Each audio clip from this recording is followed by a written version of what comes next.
ça va pas l'abîmer.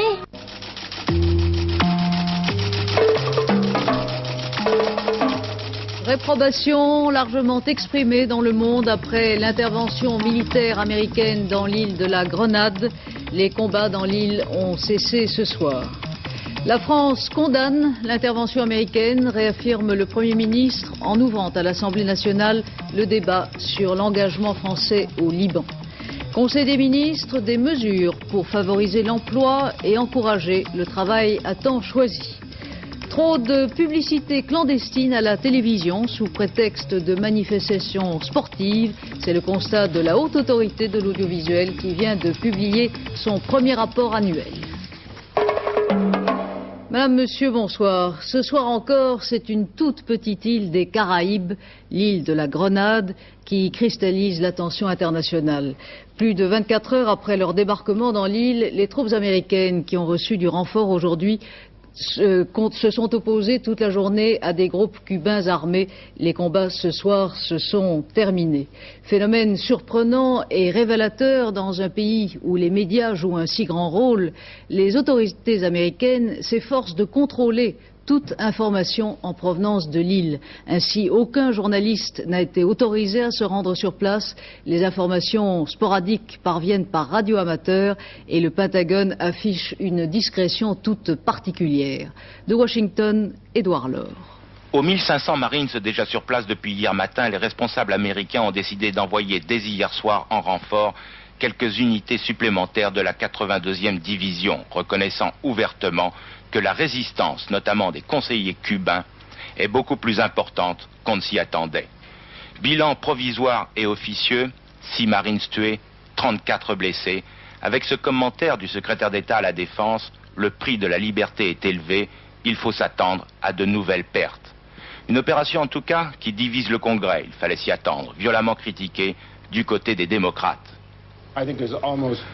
Tout le Congrès est parfaitement d'accord pour dire que s'il y a des Américains en danger, nous avons le droit d'aller les secourir. Mais soyons honnêtes, la raison principale pour laquelle nous y sommes allés, c'est pour renverser le gouvernement de l'île de Grenade.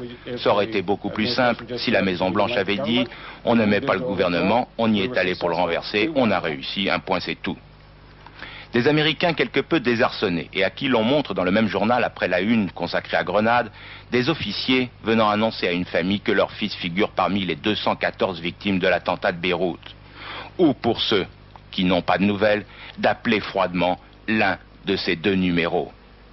Indicatif en tout cas ce sondage qui fait apparaître que 58% des Américains approuvent l'opération sur l'île de Grenade. En fait, il faut peut-être se tourner aussi vers les 42% qui la désapprouvent, car la critique est cette fois unanime. Je l'ai entendu ce matin dans la bouche d'une Américaine, avant-hier c'était le Liban, hier Grenade, où sera-t-on demain ? La résistance des groupes armés cubains qui se sont opposés toute la journée aux Marines américains, la résistance a cessé ce soir sans que les Cubains se soient rendus. C'est ce qu'affirme un communiqué de la Havane. Si l'intervention américaine est donc loin de faire l'unanimité aux États-Unis même, il faut bien dire que dans le monde, la réprobation est à peu près unanime. Même les alliés les plus proches des États-Unis, la Grande-Bretagne et l'Allemagne fédérale en tête, critiquent l'intervention américaine, surtout les Britanniques qui conservent sur l'île une forme d'autorité morale et légale puisqu'elle fait partie du Commonwealth. À La Havane, le président cubain Fidel Castro a stigmatisé aujourd'hui l'intervention américaine. Le Conseil de sécurité des Nations Unies s'est séparé ce matin sans voter de résolution. Didier Régnier. Le Conseil de sécurité de l'ONU s'est réuni dès hier soir pour évoquer l'affaire de Grenade à la demande du Nicaragua. Les débats ont été en fait une longue suite d'accusations et de condamnations des États-Unis. Mais rien n'a entamé la sérénité de leur représentante, Madame Kirkpatrick. Les États-Unis, a-t-elle dit, respectent les droits à l'indépendance de leurs voisins.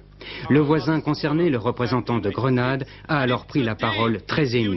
Si les États-Unis peuvent envahir un pays comme Grenade et imposer un régime comme il leur plaît, cela signifie qu'il n'y a plus aucun droit international. Même condamnation ce matin à La Havane par le président Fidel Castro. Il a qualifié cette intervention à Grenade d'erreur politique énorme, tout en prévenant que le peuple cubain lutterait jusqu'au dernier homme. Le ministre de la Culture cubain, de passage à Paris ce matin, a lui aussi montré du doigt le président Reagan.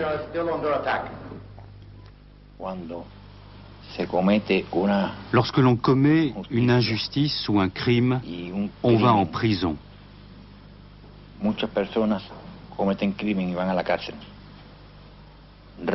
Reagan a commis un crime. Il devrait donc théoriquement aller en prison parce que c'est un criminel. Ce qui s'est passé à Grenade, c'est quelque chose de très douloureux pour nous, quelque chose de très triste. Mais c'est aussi le symbole de la situation dans laquelle le monde est en train de vivre. Parce qu'aujourd'hui c'est Grenade, mais demain cela peut être n'importe quel autre pays. C'est la raison pour laquelle je crois qu'il faut s'adresser à la conscience universelle.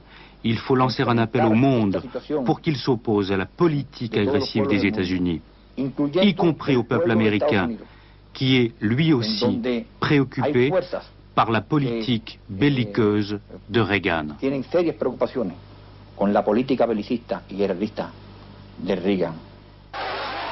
Voilà sans doute pourquoi le peuple du Nicaragua marxiste est descendu dès hier soir dans la rue. Des centaines de manifestants ont crié leur hostilité au président Reagan et à sa politique. C'est qu'ici, à Managua, on voit dans l'invasion de Grenade comme une répétition générale de ce qui pourrait se passer au Nicaragua. L'Organisation des États américains doit se réunir d'urgence ce soir pour examiner la situation. Le gouvernement français, qui dès hier condamnait implicitement l'intervention américaine, a réagi aujourd'hui beaucoup plus fermement. Le droit ne se divise pas, a déclaré le président Mitterrand au Conseil des ministres ce matin. La société internationale repose sur des principes, en particulier le droit des peuples à disposer d'eux-mêmes, principes qui ont partout la même valeur. Fin de citation. La France condamne donc l'intervention américaine comme toutes les entreprises du même ordre, précise le communiqué, et la France exprimera sa condamnation de l'intervention américaine devant le Conseil de sécurité des Nations Unies. Ce soir à Paris, quelques milliers de manifestants se sont rassemblés devant l'ambassade des États-Unis à l'appel de plusieurs organisations de gauche et d'extrême gauche, à commencer par le Parti communiste français. Rien ne peut justifier l'intervention des États-Unis, a répété cet après-midi le Premier ministre Pierre Mauroy en ouvrant à l'Assemblée nationale le débat qui devait être consacré en principe à la politique française au Liban. La séance s'est ouverte sur un hommage rendu aux parachutistes tombés à Beyrouth, mais les clivages politiques ont vite repris leurs droits. Le débat de cet après-midi, Daniel Brem. Un Premier ministre émouvant, une assemblée comble, une communion totale pour applaudir l'hommage aux parachutistes de Beyrouth. Mais pour l'action politique, majorité et opposition se sont immédiatement, vous le verrez, séparés et même affrontés. Si l'on s'en prend à notre pays, c'est qu'il est au cœur des efforts de la paix. C'est qu'il ne cesse d'œuvrer pour permettre au Liban de retrouver sa souveraineté, son unité et l'intégrité de son territoire.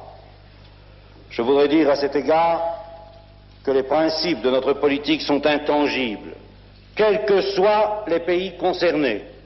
Au Liban, la France aide à défendre le droit des peuples à disposer d'eux-mêmes. Et ce droit doit être respecté sous toutes les latitudes. Rien ne peut justifier, dans l'état actuel de nos informations, l'intervention directe des États-Unis et de quelques États des Caraïbes contre la souveraineté de Grenade, membre du Commonwealth. Nous ne pouvons que condamner cette atteinte au droit international.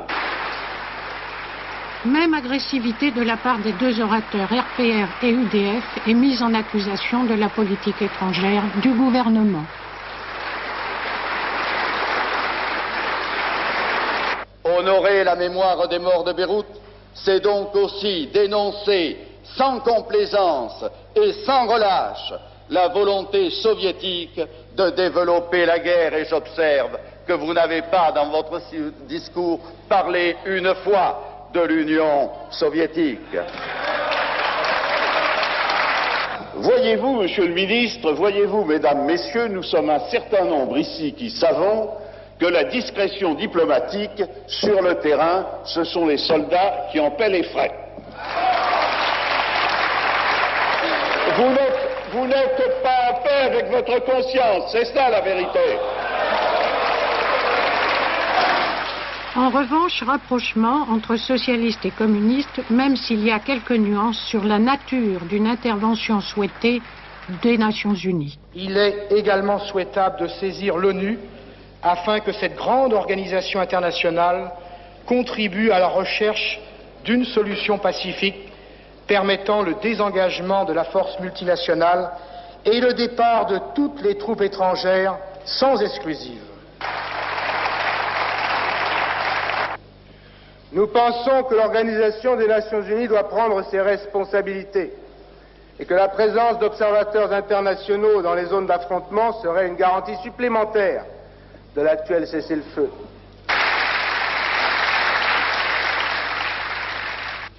« 54 morts français, 219 morts américains, c'est le dernier bilan ce soir des victimes des attentats de Beyrouth. Pour la première fois depuis dimanche, les équipes de secours ont suspendu leurs travaux pour se reposer un peu et l'espoir diminue de trouver des survivants. Le ministre de la Défense a décidé de prendre vis-à-vis des familles des soldats tués un certain nombre de mesures d'assistance pour leur manifester la solidarité nationale. Sur place à Beyrouth, le général Bijar est arrivé aujourd'hui à titre privé. Le chef d'état-major de l'armée de terre y est attendu pour examiner en particulier les mesures de sécurité des positions françaises. Côté américain, le vice-président des États-Unis, George Bush, était sur les lieux aujourd'hui à Beyrouth. Bruno Albin. Le vice-président des États-Unis, George Bush, a découvert à son tour le spectacle des sauveteurs travaillant dans les ruines du quartier général américain de Beyrouth. Les marines avaient dû tirer à l'arme lourde pour faire cesser les tirs dont leur position était la cible, 2 heures avant l'arrivée du vice-président que l'on découvre sur ces images, coiffé d'un casque et vêtu d'un gilet pare-balles. Avant de s'entretenir avec le président Gemayel, le numéro 2 américain a réexposé la position de Washington. La politique étrangère des États-Unis ne saurait être dictée par le terrorisme, a-t-il déclaré. Nous ne laisserons pas tomber nos amis. Ce ne sont pas des actes comme celui-ci qui modifieront la forme de la politique étrangère des États-Unis. Israël accuse une nouvelle fois aujourd'hui la Syrie et l'URSS d'être à l'origine des attentats. D'après des experts israéliens, les exécutants des attentats auraient été des chiites manipulés par la Syrie ou par l'Iran. Mais les chiites libanais sont divisés entre eux. Ainsi, le chef du mouvement Amal a formellement démenti aujourd'hui toute responsabilité de son organisation. Il faut dire qu'il existe une autre organisation chiite dissidente du mouvement Amal.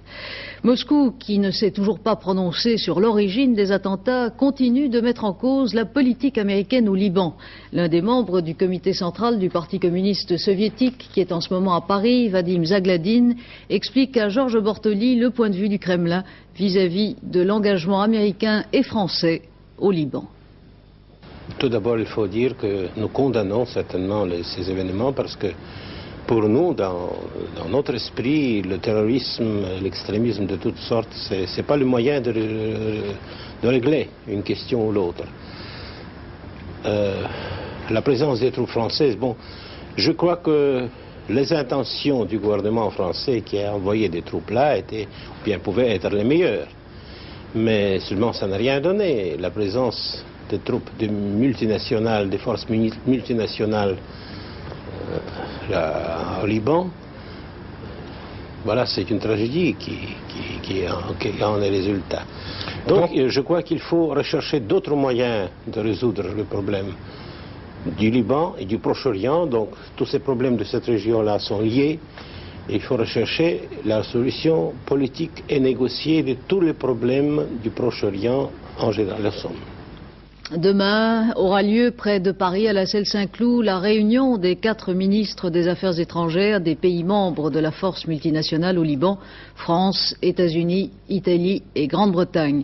Ils étudieront l'état de la force multinationale et la situation libanaise à la veille de la conférence de réconciliation nationale qui, en principe, doit avoir lieu lundi à Genève. La situation internationale à la suite de l'intervention américaine aux Caraïbes sera également évoquée. L'Union soviétique insiste sur la gravité de la crise internationale pour tenter une nouvelle fois d'empêcher le déploiement des euromissiles américains en Europe. Un tel déploiement rendra impossible la poursuite des négociations de Genève, déclare ce soir le numéro 1 soviétique Yuri Andropov. Dans notre dernier journal, tout à l'heure à 23h15, un débat sur la situation internationale et les responsabilités des grandes puissances opposera Madame Marie-France Garot, présidente de l'Institut international de géopolitique, à Claude Estier, président de la Commission des affaires étrangères de l'Assemblée nationale. Conseil des ministres ce matin, un conseil des ministres essentiellement consacré à l'emploi. Le gouvernement a décidé d'un certain nombre de mesures que nous expose maintenant Martine Gilisson. Les chômeurs de plus de 55 ans, qui ne touchent plus d'allocation chômage et qui ont travaillé pendant 20 ans au moins, pourront percevoir sous certaines conditions une allocation de 2 250 francs par mois jusqu'à l'âge de la retraite. Les contrats à durée déterminée, à titre exceptionnel, ils seront étendus de 6 à 18 mois pour les entreprises qui embauchent des chômeurs inscrits à la NPE depuis plus de 3 mois. Cette mesure concerne les artisans, les PME et les entreprises qui doivent faire face à un surcroît de commandes à l'exportation. Les départs en retraite seront encouragés pour les salariés exerçant des travaux pénibles. Ces départs devront correspondre à des embauches de jeunes. Temps partiel, le gouvernement va consulter tous les partenaires sociaux pour mettre au point un projet de loi sur la flexibilité du temps de travail. Dans le même esprit, d'ici la fin de l'année, un projet de loi sera élaboré pour étendre le congé parental aux entreprises de moins de 100 salariés. Dernière mesure, le déplafonnement des cotisations patronales à l'assurance maladie, qui doit favoriser les entreprises de forte main-d'œuvre, prendra effet le 1er janvier 1984. Le gouvernement a par ailleurs décidé ce matin une augmentation de 2% du traitement des fonctionnaires à partir du 1er novembre prochain. Plus 0,8%, c'est le chiffre officiel de l'indice des prix pour le mois de septembre. Un chiffre qui est franchement mauvais et qui rend plus difficile encore la réalisation de l'objectif du ministre de l'économie et des finances, qui est de contenir l'inflation en deçà de 9% cette année. Philippe Sassier. Effectivement, Christine, cet indice du mois de septembre est mauvais et surtout, il ne marque pas d'infléchissement dans une tendance qui reste elle-même mauvaise. En effet, depuis le début de l'année, les prix en France ne cessent d'augmenter plus vite que la moyenne des prix chez nos principaux partenaires économiques. Et puis, depuis le début de l'année également, le rythme d'inflation augmente, il dépasse actuellement 10%. En clair, cela signifie que les experts de Jacques Delors ne peuvent compter que sur de très bons indices en novembre et en décembre pour ne pas dépasser ces fameux 9%, car en effet, avec les loyers notamment, l'indice du mois d'octobre attirera davantage de grimaces que de sourires. Et comment croire alors à l'objectif de 5% que Jacques Delors s'est fixé pour 1984 ? Alors effectivement, actuellement, ces 5% apparaissent difficiles à atteindre. Et c'est la raison pour laquelle Jacques Delors va lancer 2 grandes campagnes de mobilisation de l'opinion des Français. Le gouvernement va expliquer dans les semaines qui viennent le mode d'emploi, des prix et des salaires pour 1984. Les détails en seront connus vers la fin du mois de décembre, mais en voici les grands principes. Pour le moment, tout blocage des prix et des salaires semble exclu non seulement pour la fin de 1983, mais pour 1984. En revanche, il y aura davantage de sévérité pour tous ceux qui ne respecteront pas ou qui n'ont pas respecté les hausses de prix permises. Le système qui va être mis en place sera à peu près celui de 1983, mais en plus sévère. En effet, les prix et les salaires ne devront pas dépasser 5%. La libération des prix industriels ne paraît pas remise en cause, mais elle sera probablement ralentie et davantage surveillée. Enfin, la hausse des tarifs publics sera elle aussi limitée à 5%, sauf s'il y a des dérapages du côté des matières premières, du pétrole ou du dollar. En effet, Jacques Delors lance un véritable défi économique et politique. Pour le réussir, il faut non seulement que la hausse des salaires reste très modérée, mais que le dollar, Christine, ne dépasse pas 8 francs.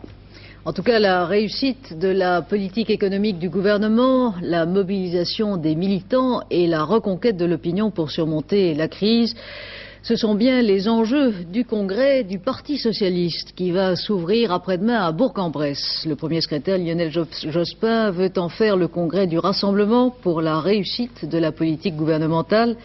La personnalité socialiste qui risque de créer la surprise ou en tout cas de tenir un langage dont les moindres nuances seront analysées en temps voulu, c'est bien Jean-Pierre Chevènement, le chef de file du CRS, ancien ministre de la Recherche et de l'Industrie. Serge Mistret nous en fait le portrait. Alors voyons, lecture, expression orale. Jean-Pierre Chevènement serait-il le mauvais élève ou plutôt le provocateur du Parti socialiste? On aurait pu le croire, mais le récent vote des militants indique en gros qu'un socialiste sur 5 pense comme lui. Mais lui, comment pense-t-il?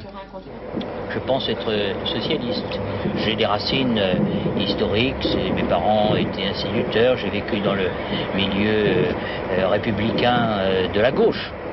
J'aime mon pays, j'aime beaucoup mon pays, et je m'intéresse à l'avenir, à tout ce qui touche à l'avenir, et j'essaye de faire le lien entre mon héritage et l'avenir de notre pays. Et par conséquent, j'avance des propositions qui dérangent. Je pense ne pas être très conformiste. Partisan de l'ordre, mais frondeur par tempérament, Jean-Pierre Chevènement semble mal s'accommoder des choix de Lionel Jospin. Quand l'un dit « acceptons la rigueur pour asseoir le changement », l'autre réplique « c'est trop facilement s'accommoder de la crise, il faut être volontaire, relancer l'économie ». Et il n'hésite pas à clamer devant les chefs du parti rassemblés, la politique économique de ce gouvernement n'a rien de particulièrement socialiste. La parole est à Jean-Pierre Chevènement. Il faut absolument que la gauche soit la gauche, c'est-à-dire le débat et même la contradiction. Nous ne devons pas craindre les contradictions parce que la vie, ce sont des contradictions. Pourtant, vous avez dit que le godillot était une belle et bonne chaussure. Au niveau de l'État. Et je crois que dans la vie d'un parti, il y a un temps pour appliquer et un temps pour débattre. Alors, est-ce que la politique de ce gouvernement est véritablement une politique socialiste? Je pense qu'il y a un bilan tout à fait impressionnant, mais que maintenant on est dans la phase de mise en musique. Et il faut que la musique soit un petit peu plus allègre et en porte. Eh bien, je pense qu'il faut tout faire pour relancer la croissance de l'économie. C'est un peu tôt, non? Pour contenir le chômage. Je pense qu'il faut prendre garde à ce qu'il ne soit pas trop tard un jour. Jean-Pierre Chevènement a su parler haut et fort, mais aussi mettre des bémols quand il le fallait. Aujourd'hui, son influence n'a pas diminué au sein du Parti socialiste. Assurément, cet homme voit loin. À la question « Quelle est l'une des principales vertus en politique ?» écoutez ce qu'il répond. La patience, une infinie patience. Vous êtes un homme patient? Très patient. À 45 ans, c'est une vertu qu'on peut s'offrir.